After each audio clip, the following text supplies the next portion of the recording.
Hello and welcome to the new lecture of class 11.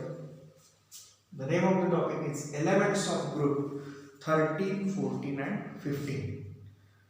या लेक्चरमध्ये आपण या 13, 14 आणि 15 ग्रुपमधले जे एलिमेंट्स आहेत त्या एलिमेंट्सचे काही इम्पॉर्टंट मॉलिक्युल्स किंवा इम्पॉर्टंट कंपाऊंड्स आपण या ठिकाणी स्टडी करणार आहोत आणि त्या बाबतीत त्यांचं मॉलिक्युलर स्ट्रक्चर आपल्याला स्टडी करायचं आहे.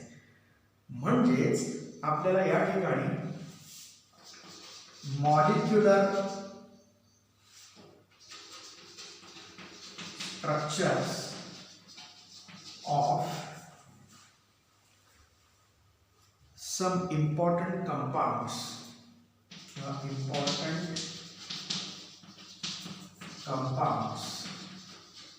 of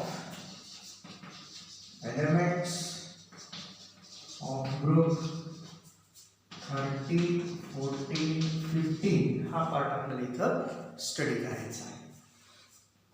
महत्वाचं काय तर आपल्याला स्टडी करायचं आहे काय मॉलिक्युलर स्ट्रक्चर. कोणाचे मॉलिक्युलर स्ट्रक्चर स्टडी करायचे आहे?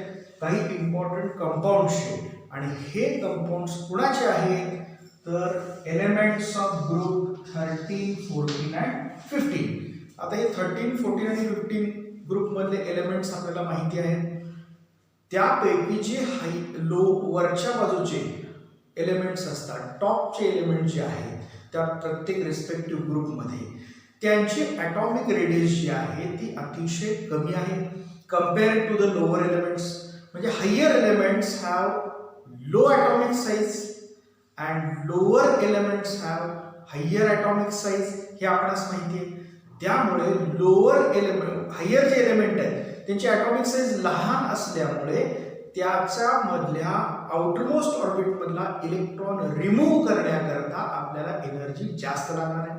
That means the lighter elements of these groups ह्या ग्रुपमधले 13, 14 आणि 15 या ग्रुपमधले जे लाइटर एलिमेंट म्हणजे जे सगळ्यात वरच्या बाजूला आहेत त्या एलिमेंट्सच्या ॲटॉमिक साईज कमी असल्यामुळं त्यांची आयोनायझेशन पोटेन्शियल जास्त असते.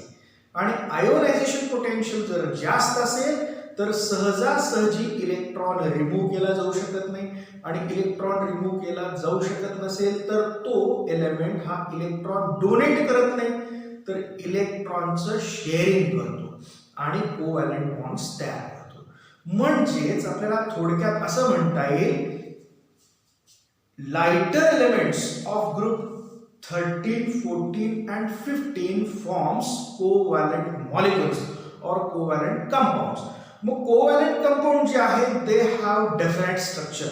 त्यांचं स्ट्रक्चर डेफिनेट असतं आणि तसंच त्याच्यामध्ये डेफिनाइट कोव्हॅलेंट बॉन्ड्स असतात आणि तसंच त्यांचे बॉन्ड अँगल्स बॉन्ड लेंथ ह्या सुद्धा डेफिनेट असतात. म्हणजेच याच्या डेफिनेट स्ट्रक्चरमुळं आपल्याला त्याचा बॉन्ड अँगल त्याची जॉमेट्री त्याचं बॉन्ड लेंथ या गोष्टी जर डिस्कस केल्या तर त्याचाच अर्थ होतो की आपण त्या कंपाऊंडचं मॉलिक्युलर स्ट्रक्चर डिस्कस करतोय. तर या सिरीज मधला 13 ग्रुप मधला सगळ्यात पहिला एलिमेंट आहे बोरॉन. या बोरॉनचा इम्पॉर्टंट कंपाऊंड आपण आता स्टडी करणार आहोत. And the first compound is known as boron trichloride. The name of the first compound is boron trichloride. Okay, so boron trichloride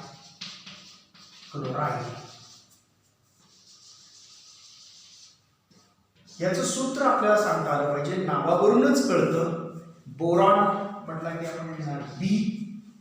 trichloride म्हणजे 3 क्लोरीन असले पाहिजे. So Cl3 correct. It is boron trichloride. आणि आपल्याला माहिती आहे की हा covalent compound आहे. म्हणजे first characteristic of this compound is it is a covalent compound. हा जो कंपाऊंड आहे हा कोव्हॅलेंट कंपाऊंड आहे. कारण मगाशीच आपण डिस्कस केल्यामुळं हा लायटर एलिमेंट आहे, त्या ग्रुपमधला 13 ग्रुपमधला सगळ्यात पहिला एलिमेंट आहे आणि त्याची ॲटॉमिक साईज स्मॉलेस्ट असल्यामुळे, त्या ग्रुपमध्ये स्मॉलेस्ट असल्यामुळं त्याची आयोनायझेशन पोटेन्शियल जास्त आहे आणि त्यामुळे हा इलेक्ट्रॉन इझिली लूज करत नाही. ॲट द मोस्ट तो इलेक्ट्रॉन शेअर करू शकतो. That means it forms covalent bonds and therefore it forms a covalent compounds like BCl3. Correct? That means BCl3 is a covalent compound. Okay?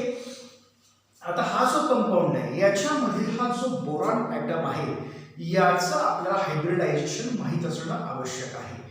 तर ह्या BCl3 boron trichloride ह्या compound मध्ये जो central boron atom आहे it is sp2 hybridized. The central boron atom is sp2 hybridized. त्याचा हायब्रिडायझेशनचा type लक्षात ठेवा. It is sp2 hybridized. It is a covalent compound and it is sp2 hybridized. आता हे sp2 hybridisation घडतं कसं हे पण आपल्याला माहिती पाहिजे. याकरिता आता हा पार्ट जो आहे हा एक्सपेक्टेड नाही आहे की याच्या कंपाऊंडच्या स्टडीमध्ये आपल्याला पाहिला पाहिजे, परंतु तरी सुद्धा व्यवस्थित समजावं म्हणून आपण त्याचा हायब्रिडायझेशन कशा पद्धतीने होतं हे मी तुम्हाला एक्सप्लेन करतो. आपल्यासाठी फक्त महत्त्वाचं आहे काय, hybridisation of boron in BCl3 is sp2 hybridisation. पण हे हायब्रिडायझेशन कसं होतं हे जर पाहायचं असेल तर आपल्याला ह्या सेंट्रल मेटल ॲटम बोरॉनचा ॲटॉमिक नंबर माहिती पाहिजे. तर atomic number of boron is 5. बोरॉनचा ॲटॉमिक नंबर 5 आहे. त्याचं इलेक्ट्रॉनिक कॉन्फिगरेशन जर आपण लिहिलं तर that will be 1s2 2s2 and 2p1. Okay. आता याच्यामध्ये हा 1s2 2s ऑर्बिटल आणि हे 2p चे p orbital, 2px 2px 2py and 2pz orbital. आता इलेक्ट्रॉन फील्ड मी इथे दाखवतो. 1s2 दोन इलेक्ट्रॉन्स, 2s2 दोन इलेक्ट्रॉन्स भरलेले आहेत and 2p1. ओके. हे जे इलेक्ट्रॉनिक कॉन्फिगरेशन आहे हे बोरॉनचे इलेक्ट्रॉनिक कॉन्फिगरेशन ग्राउंड स्टेट मधलं आहे, त्यामुळे आपण कसं म्हणू शकतो ग्राउंड स्टेट इलेक्ट्रॉनिक कॉन्फिगरेशन. परंतु ज्या वेळेला मॉलिक्यूल तयार होतो BCl3 किंवा बोरॉन हा मॉलिक्यूल तयार करतो त्यावेळेला हायब्रिडायझेशन कन्सेप्ट नुसार S आणि P 2s आणि 2p यांच्या एनर्जी लेवल जवळजवळ सारखे असतात, थोडाफार त्याच्यामध्ये फरक असतो. त्यावेळेला 2s मधला एक इलेक्ट्रॉन हा 2p ऑर्बिटल मध्ये जंप करतो, त्यामुळे आपल्याला एक्साइटेड स्टेट मिळते. पहा काय होतं, या 2s मधला एक इलेक्ट्रॉन हा इथे जंप करतो 2p ऑर्बिटल, हे 2px आहे, हे 2py आहे, हा 2pz. ओके. त्यामुळे एक्साइटेड स्टेट मधलं इलेक्ट्रॉनिक कॉन्फिगरेशन बोरॉनचं कसं असेल, boron okay in excited state. आता एक्साइटेड स्टेट मध्ये त्याचं इलेक्ट्रॉनिक कॉन्फिगरेशन पाहूया. 1s2 ॲज इट इज राहणार, कारण फर्स्ट ऑर्बिटल आणि सेकंड ऑर्बिटल यामधला इलेक्ट्रॉन इथे जंप होत नाही 2p मध्ये. का होत नाही, तर 1s आणि 2p याचा एनर्जी डिफरन्स खूप जास्त आहे. एनर्जी डिफरन्स जर दोन ऑर्बिटलचा कमी असेल तरच एका ऑर्बिटल मधून इलेक्ट्रॉन दुसऱ्या ऑर्बिटल मध्ये जंप होऊ शकतात. त्याप्रमाणे 2s आणि 2p यांची एनर्जी जी आहे ती जवळजवळ सारखी आहे आणि त्यामुळं 2s मधला फक्त एक इलेक्ट्रॉन 2p मध्ये एंटर करतो आणि एक्साइटेड स्टेट निर्माण होते. मग त्यामुळं एक्साइटेड स्टेट मधलं कॉन्फिगरेशन कसं असेल हे आपण इथं पाहूया. ओके. आता हे पहा 1s2 2s मध्ये फक्त एकच इलेक्ट्रॉन आता शिल्लक राहील, करेक्ट. आणि 2p मध्ये हा 2px1 आहे, हा 2py1 ला एक इलेक्ट्रॉन इथं जंप करून आला. ओके. आता यापैकी एक s ऑर्बिटल हे 2px आणि 2py आणि 2pz 2pz ऑर्बिटल रिकामा आहे. 2s ऑर्बिटल आणि हे 2px आणि 2py हे तिन्ही हायब्रिडायझेशनच्या कन्सेप्ट नुसार हे ऑर्बिटल्स हायब्रिडायझेशन ह्या प्रोसेसमध्ये पार्टिसिपेट करतात. कोणते ऑर्बिटल? एक 2s ऑर्बिटल आणि दोन 2p ऑर्बिटल. म्हणजे हायब्रिडायझेशन कसं होईल पहा, कोणाचं होईल? एक s ऑर्बिटल आणि दोन p ऑर्बिटल. म्हणून एक हायब्रिडाइज्ड स्टेट निर्माण होईल. ती कशी असेल?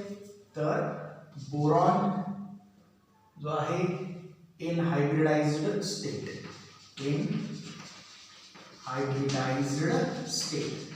आता हायब्रिडाइज्ड स्टेट मध्ये बोरॉन कसा दिसेल आपणास हे आपण पाहूया.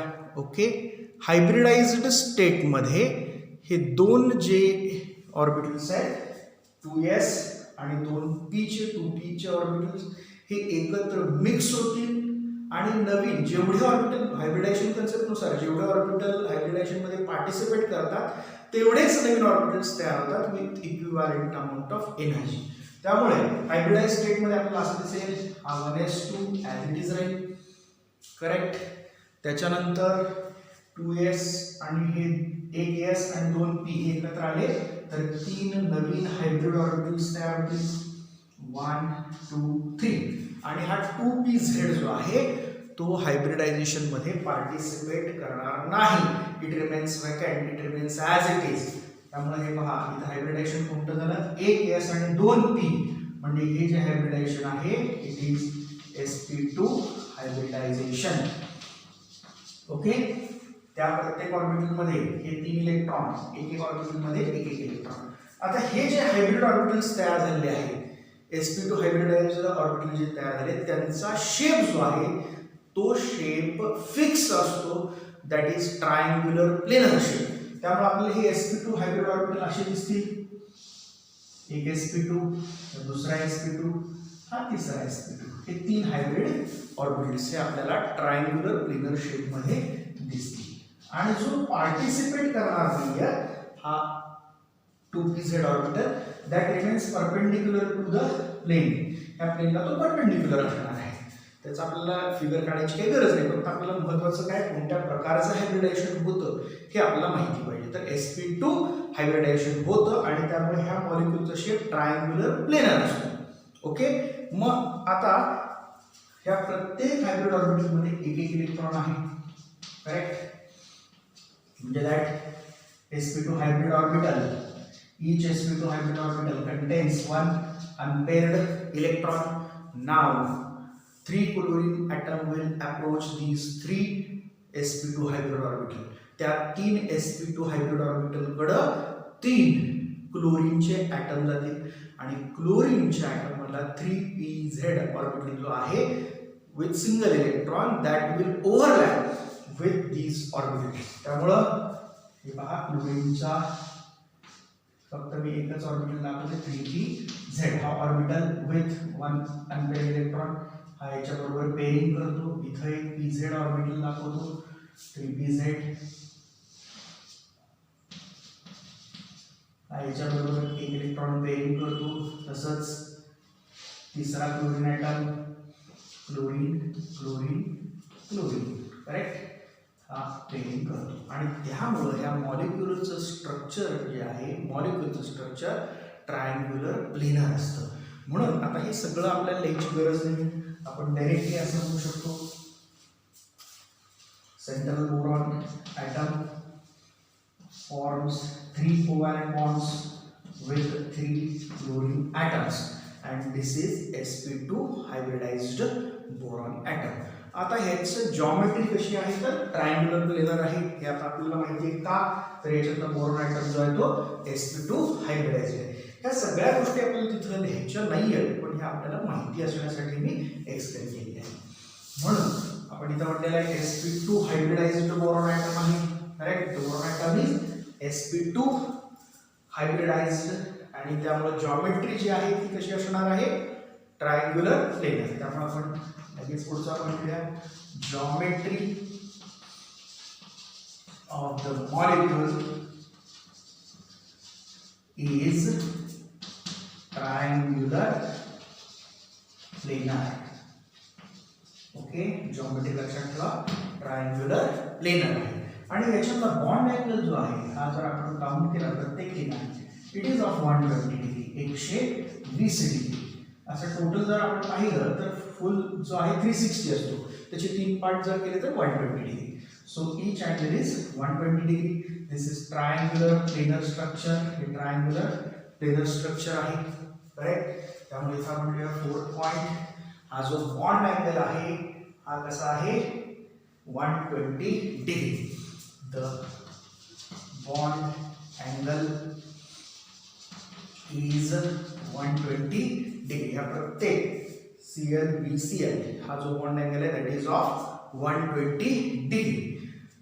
तसंच आणखीन एक गोष्ट आपल्याला इथं लक्षात घ्यायची आहे की इथं ज्या वेळेला कोव्हॅलेंट बॉन्ड तयार होतो त्यावेळेला हा जो बोरॉन ॲटम आहे याच्यावर कोणताही चार्ज नाही किंवा क्लोरीनवर कोणताही चार्ज नाही. म्हणजे याचा अर्थ याच्यामध्ये कोणत्याही प्रकारचे पोल्स, चार्जेस म्हणजे पोल्स तयार झालेले नसतात.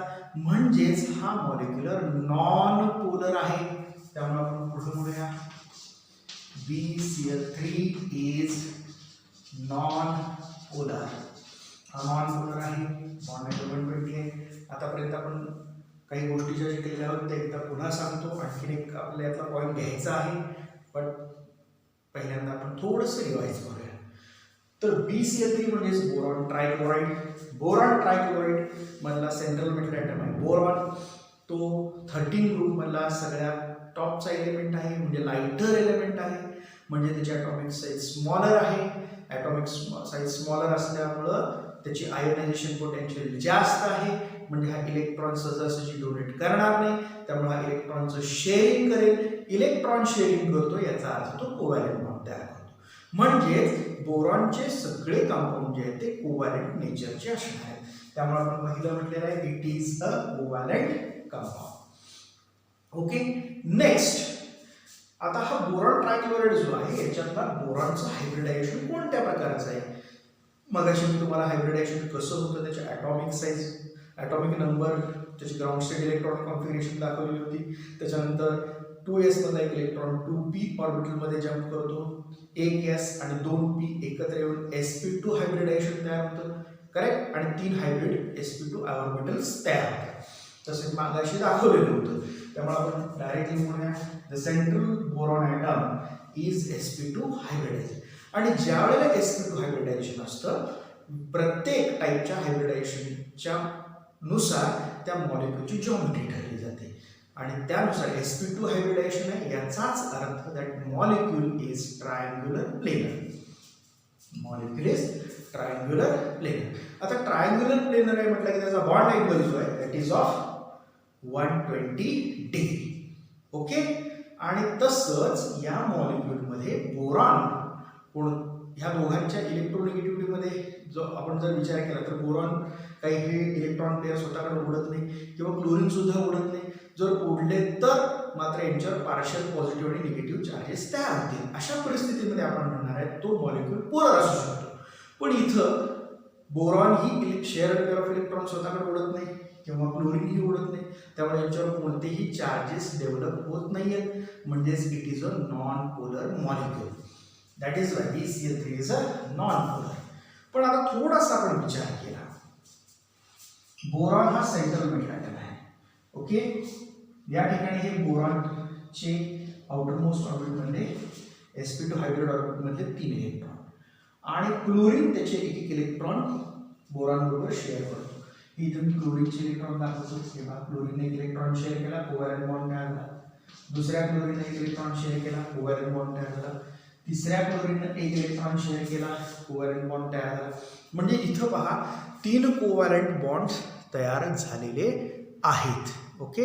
आणि या ठिकाणी क्लोरीनच्या आउटरमोस्ट ऑर्बिटमध्ये आपल्याला माहिती आहे 7 इलेक्ट्रॉन्स असतात.